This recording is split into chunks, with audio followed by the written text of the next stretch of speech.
I want perseverance. I want to teach perseverance, but I don't want a sign on the wall that says we will persevere. Because for some people, perseverance, if it's not defined, it's kind of like perseverance with drudgery. Like, I got to get through this. I got 2 more years to retirement. I got to get through this. And that's a reality for some of us. But I want perseverance with passion. I want to be able to go in every day, even when I'm having that funky day in February. And I want to be able to look at that behavior and say, I'm getting somewhere. And here's how we do it.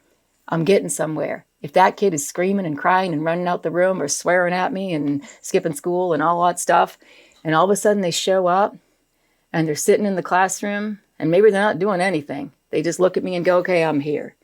That's a win.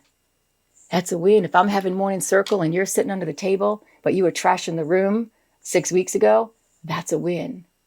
We got to take our wins in those types of, with that type of lens, is that as long as we're making progress, I've seen these kids make extreme gains once we get on the right track with them.